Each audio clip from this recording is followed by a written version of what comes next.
Howdy. This video will focus on transforming basic parent functions. So what is a transformation? A transformation is the manipulation of the parent function, causing it to move to different places around the graph. And we'll be using function notation, using f of x instead of y.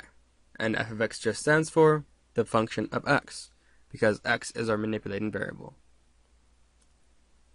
And throughout all these transformations, we will be using our basic quadratic parent function, which looks like this. So f of x equals x squared is our basic quadratic parent function. So getting started, we have this graph right there.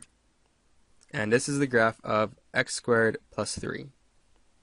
As you can tell, looking at our graph, we moved up 1, 2, 3 units. So this is 3 units higher than the basic quadratic function, f of x equals x squared. So that is, x squared plus 3 is f of x plus 3. We pretty much just added 3 to the outside of the basic squaring function, f of x equals x squared. Thus we went from x squared to x squared plus 3. So we went from x squared to x squared plus 3. Alright? So pretty much if our original function is f of x equals x squared, all we did was add 3 to both sides. So we had f of x plus 3 equals x squared plus 3. We just added 3 to both sides. And that moved the graph up 3 units. So now, moving the function up and down, to move the function up, you add outside the function. So we're going to have f of x plus b is f of x moved up b units. To move a function down, you subtract outside the function. So we'd have f of x minus b is f of x moved down b units. And continuing, we have this graph right there. And pretty much, I can already tell you, moving left and right is quite a bit different than moving up and down. If we look at our graph here to the right of x plus 3 squared, you can see that it moved left 3 units. But aren't you saying we added 3, so wouldn't you move right 3 units? Wrong. Like I said, moving left and right is a bit different. So in this graph, f of x has been moved left 3 units. So what happened here is we have f of x plus 3 equals x plus 3 squared. And again, the above equation is f of x shifted 3 units to the left. So 3 units to the left. Alright? So don't get confused. When it comes to moving left and right, when you add, it's left.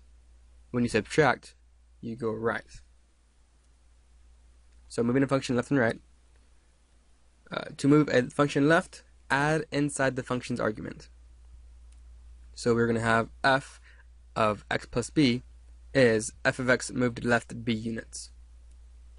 And then moving right, subtract inside the function's argument. So if we have f of x minus b, that's just f of x moved right b units. Warning: do not be tempted to move the function right by adding inside the argument. Moving left and right is opposite of moving up and down. Okay? Now here's the last and easiest transformation.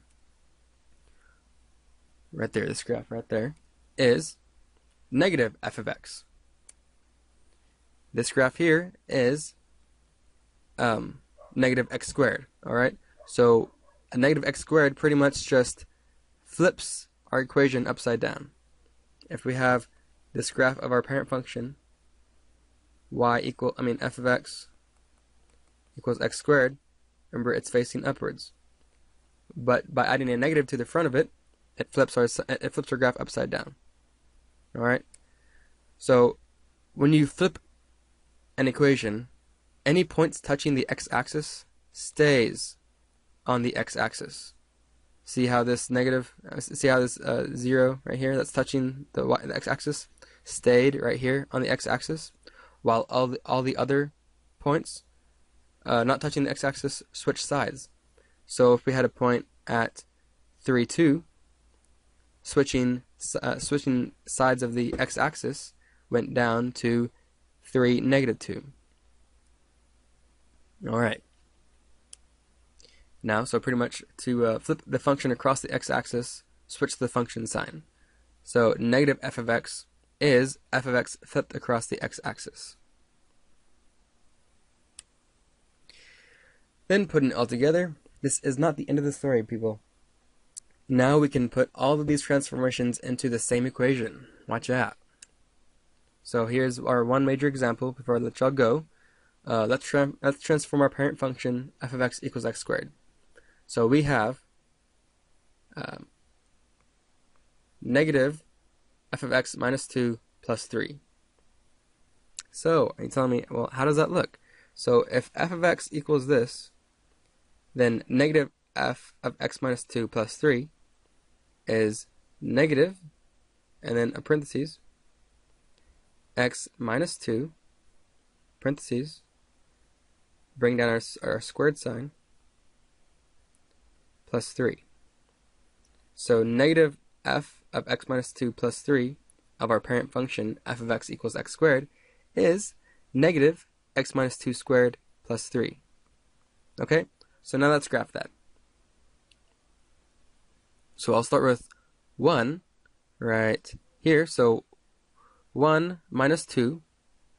So we'll pretty much, let's do negative f 1 minus 2 plus 3 equals negative 1 minus 2 squared plus 3. So 1 minus 2 is negative 1. Negative 1 squared is positive 1. Then make it negative again because it's right here. So negative 1 plus 3. So negative 1 plus 3 is 2. So 1, 2. Right there. Now, go ahead and erase this right here. Let's do 2. So negative f of 2 minus 2 plus 3 is negative 2 minus 2 squared plus 3. So 2 minus 2 is 0. 0 squared is 0. Negative 0 is 0 plus 3. So 0 plus 3 equals 3. So 2 will be 3. Choosing 3, negative x minus, negative 3 minus 2 squared plus 3 is 3 minus 2 is 1. 3 minus 2 is 1. 1 squared is 1. And then negative 1 plus 3. Negative 1 plus 3 is 2. So now we're back at 3, 2. Let me go ahead and back up a step. Let's go ahead and use our point 0. So negative f of 0 minus 2 plus 3 is negative 0 minus 2 squared plus 3. So then that'll be 0 minus 2 is negative 2. 2 squared is 4. And then make it negative, so negative 4 plus 3 is negative 1. So we'll have 0, negative 1. Last but not least, let's do one more to the right side of our parabola. Let's do point 4. 4. So negative 4 minus 2 squared plus 3. 4 minus 2 is 2. 2 squared is 4. Negative 4 plus 3 is negative 1. So 4, negative 1. So now let's connect our dots.